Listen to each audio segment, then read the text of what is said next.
All right, so today we have the Infiniti. It's been a minute since I've made a video on this thing, but I kind of just wanted to talk about it because I haven't done anything with it in a while. And well, for a project car, it hasn't been very eventful. It's just kind of been good and not been any trouble to me at all. So I want to talk about it, and I needed a topic to talk about it. So today I want to talk about the history of the Q45 in general, because I realize that this is kind of a rare vehicle now. I mean, it was sold at a time where the Lexus LS400 was sold, and as you can imagine, these did not do anything compared to what the LS400 did in terms of sales anyway. And so you never see these on the road, or at least I don't. I can only recall, I think 3 times that I've seen these things on the road. That's all time, of course. I may have seen other ones and just not remember, or been too young to care, whatever. But in recent memory, I've only ever seen 3 of these. So today I wanted to talk about the history because I realize this is a bit of a rare car and not many people know that much about it. So let's get into it, shall we? Starting off with the very beginning of the Q45, the late 80s, early 90s. Infiniti had just come on the scene at all as a new luxury brand in America. And of course, as a luxury brand during that time, you want a big luxury sedan as the flagship because that's what everyone had. Mercedes had just dropped the best S-Class in the world, and Lexus was gearing up to have a great LS400 launch, and so Infiniti needed something as well. So what did they do? They took their existing platform, the Nissan President, which was pretty successful from my understanding, and they built a car off of that called the Q45. And that's where we get the first Q45, which is a big luxury sedan with all the features you would want and expect out of said luxury sedan. You got nice suspension, multi-link front and back. You got a nice Bose stereo as standard, leather seats, and all the other 90s things you'd love to see. And it was gearing up to be a success because, of course, that's what everyone else had. That's what the competition had. And you put a unique spin on the styling and stuff with the lack of front grille and just the different shape compared to everyone else, and you're ready to see some success. And of course, how could you fail? Because that's what everyone else was doing, and they were killing it. So this thing called the Q45 comes out, and around the same time, the Lexus LS400 comes out. And man, the Q45 got destroyed because it just was so different compared to the LS400, and people didn't like that. They did not like the lack of front grille, that styling. They thought it was unusual and weird, and they complained about the lack of interior wood grain, and for some reason people really liked that back then, which, I mean, I guess so, but modern day it's kind of crazy to think. And they just complained about it, and so immediately the Q45 was very unsuccessful. And to be honest, I get why. And also, you had problems with it too, with the first generation, because the reason it was named Q45, the Q was chosen because it was just kind of an unassuming name, nothing too much in detail about the Q.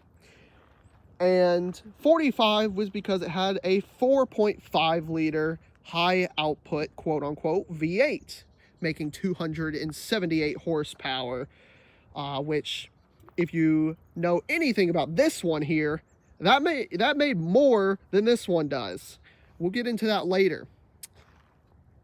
But because of the bigger displacement and more power, one thing they didn't really have figured out was the timing chains. The timing chain was a big issue on the original Q45 as the guides would fail, therefore making this Q45 unreliable compared to the LS400, which of course, I don't know if any luxury car will ever match the LS400 because man, that thing is so reliable. I love an LS400. I wish I could get one. So there was a few issues with the original Q45 and inevitably it failed. But Infiniti wasn't done trying yet because the next generation they came out with in 1997 was this one. This is a 97 Q45, which is first year of the new generation Q45. And obviously the styling is very much different than the first generation one, and yeah, I think it looks a lot better than the first generation one did. And it also added some more key features that people really loved to see, such as much more tame styling, much more normal styling. You come in here, you got wood grain in there, a nice radio with the Bose 8-speaker sound system, killer.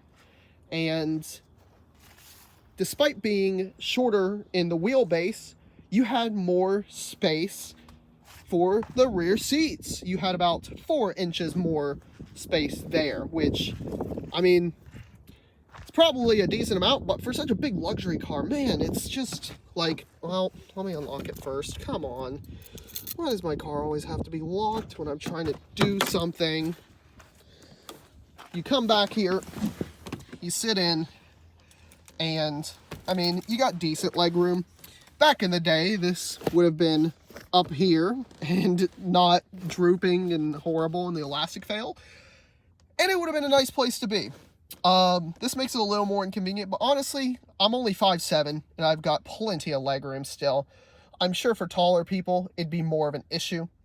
But for me, it feels good. Also, these seats are incredibly comfortable. These rear seats are about the most comfortable rear seats I've ever been in, and I'm not even lying either. So yeah, more space in the back, which of course, gotta love that. But one place where people still complained about this car was the lack of trunk space, which is an area that I can agree I complain about too, because this is a big luxury sedan, yet there's only this. You can get more space than this in a modern Camry, basically, because what they did, and I mean, I can kind of get the rationale behind it because you need a place to put it. Behind this wall here is the fuel tank. The fuel tank sits in between the trunk and the rear seats, therefore taking up a lot of space, as you would imagine. Makes a fuel filter really easy to do, or a fuel pump, or anything, but it took up a lot of rear cargo space, and people didn't like that. Now, I mentioned earlier how the Q45 got its name, and this one is still called the Q45. However, this Q45 does not have a 4.5 liter V8. In 97, they changed it to have a 4.1 liter V8, the VH41DE, and it made less power. The original VH45DE made 278 horsepower, as I mentioned, but this one made 266, which is less. And oh boy, that is not a good thing when you are trying to make improvements on a car to make less power, especially in an era where you could have V8s and stuff and not care that much about emissions. I mean, you did have to, but you know, come on. And so it made less power. It was a smaller displacement, and fuel economy, I believe, was a little bit better. I can't quite remember.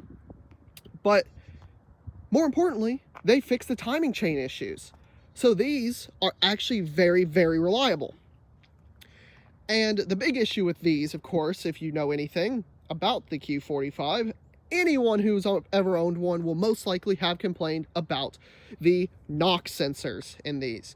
The knock sensors detect if your engine is vibrating abnormally and retards the timing to lessen power to try and stop that abnormality and preserve the engine, which sounds good in theory, and it is good, but the sensors themselves fail and will just send that warning to the car at all times, and it'll be significantly less powerful. Luckily, I've had mine fixed, so that's not an issue, but it's an eventuality to all of them. But other than that, these are very reliable cars. They changed the suspension setup. Now in the front you have a McPherson strut setup, but you still have multi-links in the rear. And the shocks on these are not the best. I have a failed rear shock. Nissan, they need to get their act together. They've never been really good at making rear shocks for some reason. I see squatted Nissans all the time of every generation. And you would have thought, well, this is a good generation of car. That's going to sell well. It's going to sell really well because they've tuned back the styling to make it look way more normal, way more classy. And they've made it more reliable. The fuel economy is probably better. I mean, I don't know how much they cared about that back then. And apparently, most important of all, they've added wood grain into the interior, a lot more of it. And so you would have expected this to sell well. However, the Lexus LS400 is such an insanely good car that it didn't matter what you did. It didn't matter what anyone did. People bought the Lexus. The LS400 was awesome. And the facelift has just come out not too long ago. And it looks great. And it's still the same bulletproof car that just is pretty much without flaw for a big luxury sedan. You even have Mercedes admitting, wow, that LS400 is a good car. But no one was saying that about the Q45 because, of course, it was just the option you bought if you didn't want the Lexus for whatever reason. So that's what it was. People never really bought these either. And so another sales failure. And of course, then first of all, I want to focus more on this one, of course. So I'll just go past the next generation pretty quickly. The next generation, it had a radical redesign, as you can imagine, and still kept the 4.1 liter V8 engine, and it had a 5-speed transmission, so it was a little quicker and just different styling. But again, sales failure. I've only seen 2 of those on the road, I think, ever. I just never thought they looked that good, honestly. So yeah, Q45 in general, a sales failure. But let's hop in and talk about what really matters in these, which is the comfort. So, of course, now we're in the good old Q45, and the first thing that you will notice is how quiet it is. It's super quiet in here. Ignore the exhaust, though, because that's modified very heavily and straight piped. The exhaust is nice and quiet, or the exhaust is not nice and quiet. The ride is nice and quiet. You can't hear hardly any road noise. You can't hear any wind noise, anything like that. And it's very comfortable. Again, this is one of the most comfortable cars I've ever driven, honestly. They clearly put time and effort into this thing, which is another reason you would expect it to be a sales success.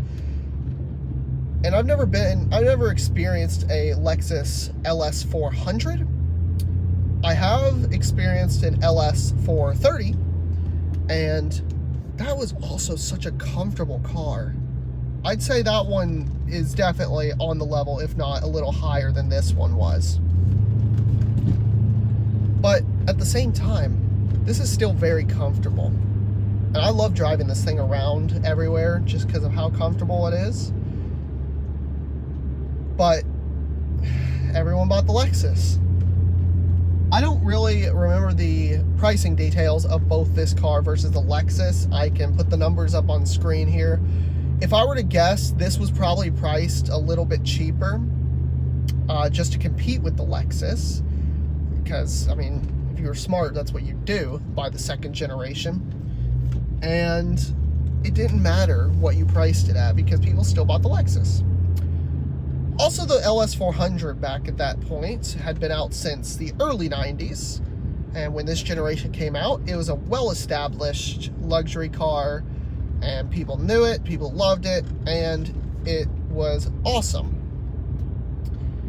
And like I said, when you have the German car manufacturers complimenting you for how great your car is, you know you got something special. And also, it is one of the most bulletproof cars on planet Earth. They can hit 1,000,000 miles, legitimately 1,000,000 miles, and still be running. This car currently has 223K on it. And that is not like a bad number at all. There's very little amount of modern cars that will hit that number, unfortunately. So it makes you wonder something. It makes you wonder, well, what was it like back in the day when you were making that choice? I mean, you didn't know. I mean, you knew the Lexus was going to be a reliable car, most likely. But you didn't know to the extent that this would be less reliable. I mean, they both had around 4-liter V8s, and they both made somewhat similar power, I'd say. This one made a little less. I mean, still.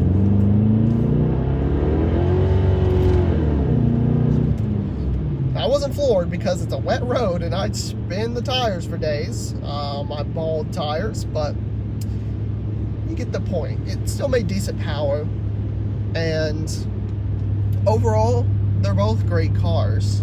This one a little less so, unfortunately, but still both great cars.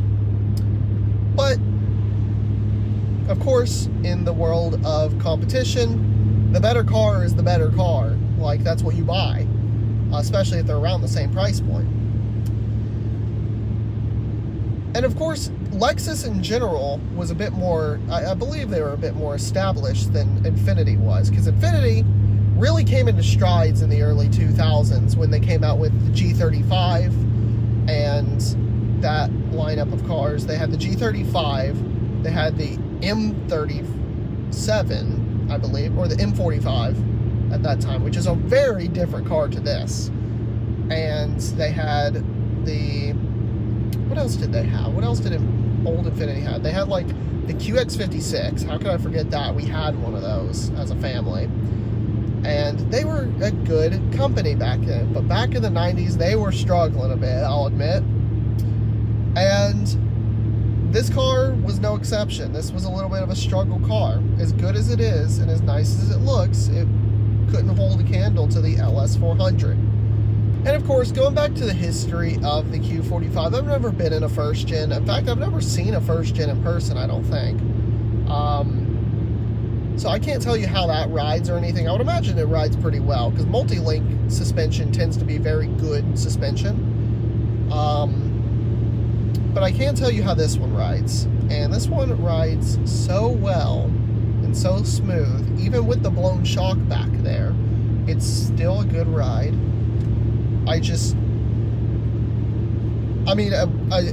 One part of me wants to say that I wish this thing had taken off and been successful like it deserves, because it is a good car. But another part of me wants to say, I'm glad it didn't succeed, because I like my more rare, unique cars, which this is. And that is a very nice RS7 there. But,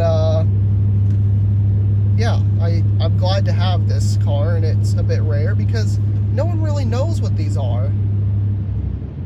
I mean, obviously everyone in my family and stuff knows what this is, because this has been in the family since like 2008 when my grandmother got it. But apart from that, no one could really tell you what it is, because it's just Q40. It's an Infiniti, an old Infiniti that no one bought.